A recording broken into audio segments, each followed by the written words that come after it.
안녕하십니까. 흥부TV의 유중희입니다. 저는 당신도 바보로군이라는 자서전과 퇴직 후 즐기는 삶이라는 인문교양서를 발간한 저자입니다. 오늘은 작가가 원고가 완성되어 책을 발간할 경우 출판사와 계약하여 계획 출판하는 방법에 대해 제 경험을 바탕으로 안내해 드리도록 하겠습니다. 출판 방식은 현재 세 종류가 있습니다. 첫째, 출판사와 계약을 맺어 발간하는 계획 출판이 있고, 둘째, 오직 자비로 발간하는 자비 출판이 있고, 셋째, 최근 새로 등장한 전자출판이 있습니다. 많은 분들이 전자출판은 전자책만 있는 줄 아는데 전자출판도 종이책 출판이 있다는 것을 아시면 좋을 것 같습니다. 가장 일반적인 방식은 기획출판인데 출판사와 계약이 쉽지 않아 자비출판 방식이 나타났고 인쇄기술의 발달로 전자출판이 뒤를 이었습니다. 기획출판은 원래 작가는 원고만 제공하고 제작과 마케팅은 출판사가 전담하였으나 요즘엔 역할을 서로 일부 분담하는 방식으로 변해가고 있습니다. 특히 작가도 마케팅의 일부를 맡는 경향이 있습니다. 기획출판은 디자인과 교정 및 마케팅의 전문가들이 투입되어 책의 품격이 높은 반면에 계약이 쉽지 않습니다. 자비출판은 발간 기간이 단축되지만 비용이 많이 들고 책이 허접할 수 있습니다. 전자출판은 자기 출판에 비해 작가에게 초기 비용이 들지 않고 기간이 단축되지만 책의 품격이 떨어지고 판매가 용이하지 않습니다. 종이책 전자출판은 초기 작가의 경우 출판사와 계약이 쉽고 출판 비용이 들지 않는 장점이 있어 적극 시도해 볼 만합니다. 오늘은 기획출판에 대해 상세하게 소개해 보겠습니다. 자비출판은 설명이 필요 없겠고요. 종이책 전자출판에 대해서는 다음 방송에서 소개하겠습니다. 기획출판은 초보작가의 로망입니다. 발간비는 출판사가 부담하고 디자인, 교정, 제목 달기, 구성에 전문가가 투입되어 책이 완성되기 때문입니다. 마케팅도 출판사의 영업 노하우가 투입되어 책을 많이 팔 수 있습니다. 문제는 출판사와 계약하기가 하늘의 별 따기만큼이나 어렵다는 것입니다. 출판사와의 계약이 왜 어려울까요? 출판사는 기업이고 기업은 이익을 내야 하는데 초비 작가의 작품으로 이익을 낼 수 있는 확률이 희박하기 때문입니다. 우리나라의 하루 평균 신간 발간 부수가 150여 권이라고 합니다. 초판이 완판되어야 출판사의 손익분기점을 넘어서는데 이 완판 비율이 10% 내외라고 합니다. 보통 초판은 1000부 정도 발간하는데 대부분 500 내지 700부 정도에 머문다고 합니다. 그러니 검증되지 않은 초보 작가와 선뜻 계약하여 책을 발간한다는 것은 출판사 입장에서는 쉽지 않은 결정이고 초보 작가가 이에 진입한다는 것은 실제 벽이 너무 높은 이유가 됩니다.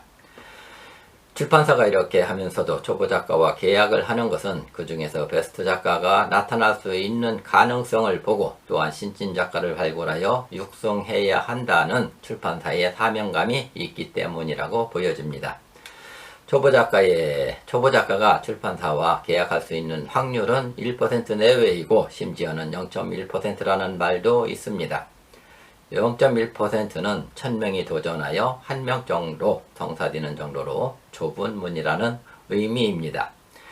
그래서 작가와 출판사가 계약을 한다는 것은 손뼉이 맞아야 하듯 남녀가 결혼하듯 궁합이 맞아야 합니다. 저자 입장에선 우수 디자인과 조기 발간을 원합니다. 출판사 입장에서는 팔리는 책이어야 하고 좋은 콘텐츠가 담긴 책이어야 합니다. 이 부분에서 서로 궁합이 맞아야 계약이 성사되는 것입니다. 작가가 출판사와 계약을 성사시킨다는 입장에서 출판사를 고객으로 보고 어떻게 고객을 맞추어야 할지 정리해 보겠습니다. 초보 작가의 원고 투구는 출판사 중심이어야 합니다. 출판사가 원하는 것을 맞추어 주어야 합니다. 출판사가 원하는 것은 팔릴 수 있는 책이어야 합니다. 요즘 출판사가 원하는 것 중 하나는 작가의 마케팅 능력에 아주 큰 비중을 둡니다. 책의 컨텐츠는 기본이긴 하지만 두 번째입니다.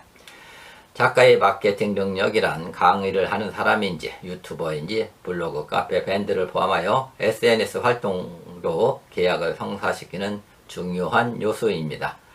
다음은 원고 투구에 대해 설명드리겠습니다. 출판사와 접촉하는 방식은 방문 상담, 전화 등도 있겠으나 대세는 이메일 접촉입니다. 출판사의 이메일 주소는 그 출판사에서 발간한 책의 앞이나 뒷부분에 나와 있습니다. 대형 출판사의 경우 홈페이지 주소를 이용해도 됩니다. 이메일 확보 방법으로 도서관에 책을 이용하는 방법도 있겠지만 가장 좋은 방법은 대형 서점을 방문하여 본인 장르에 맞는 신간 매대에 진열된 책이 가장 좋습니다. 이메일이 있는 부분을 핸드폰으로 찍어 오면 되는데 서점 주인 입장에서 이를 불편하게 여기기에 사전에 양해를 얻는 것이 좋습니다. 최소 30 내지 100개 정도 이메일 주소를 확보하는 것이 좋습니다. 하루에 20 내지 30개의 출판사의 원고 투구를 시작해 봅니다. 반응은 천차만별이겠지만 70 내지 80%는 무응답입니다. 이 업계 표현으로 익식, 즉 읽고는 씹는다라고 하더군요. 약 20%는 회신이 오는데 그 출판사의 콘텐츠와 맞지 않는다는 정중한 거절입니다. 그냥 내 원고가 마음에 들지 않는다고 해석하면 됩니다. 간혹 만나자는 연락이 오기도 하고 원고를 제출해달라는 요청이 오기도 합니다. 다소 기분이 좋은 반응이지만 이 정도 진행되었다고 해도 성사 가능성은 높지 않습니다. 이 지점에서 끈기와 인내를 갖고 포기하지 말고 진행시켜야 합니다. 이는 나만이 겪는 것이 아니고 모든 초보 작가들이 넘어야 할 산입니다. 계약의 어려움을 겪고 있는 초보 작가들에게 다수의 위안이 되는 사례를 소개해 보겠습니다. 베스트셀러 작가들의 거부된 사례입니다. 존 롤링이 지은 해리포터와 마법사의 돌은 12번이나 거절당했는데 이 책은 출판사에 1조 원이 넘는 매출을 올린 대박난 책이었습니다.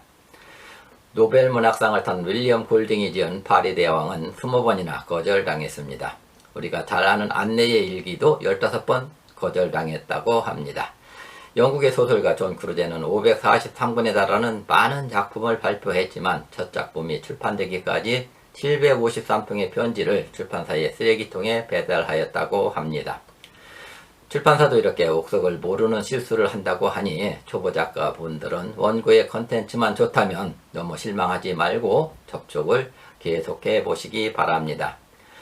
다음은 어떻게 하면 출판사가 작가의 원고 투고에 대하여 관심을 가져줄까 정리해 보겠습니다. 우선 출판사가 싫어하는 메일을 보내면 안 됩니다. 너무 당연한 얘기지만 많은 작가들이 이런 실수를 범한다고 합니다.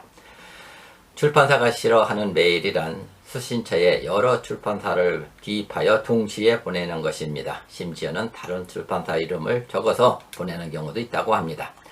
겸손하지 못한 표현, 메일 본문 없이 첨부물만 덜렁 보내는 것, 격식을 갖추지 않은 메일, 전화번호를 전번이라고 이렇게 줄여서 표기하는 것도 출판사 입장에서는 불쾌하다고 하더군요. 산만한 투고 제안서나 불필요한 첨부물도 싫어합니다. 자신이 살아온 길이나 수상 경력 등은 도움이 되지 않는다고 합니다. 그럼 원고 투고는 어떻게 하면 될까요?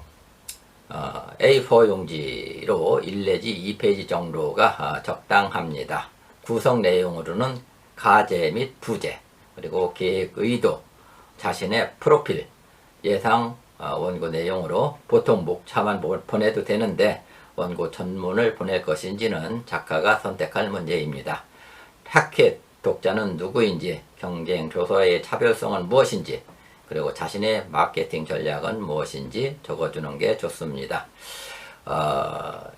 많은 그 작가들이 놓치는 것 중에 하나가 본문에 자신의 연락처, 즉 이메일이나 전화번호를 적어주는 것을 잊는다고 하는데 이 부분 출판사에서 상당히 필요하다고 합니다. 빼놓지 말기 바랍니다.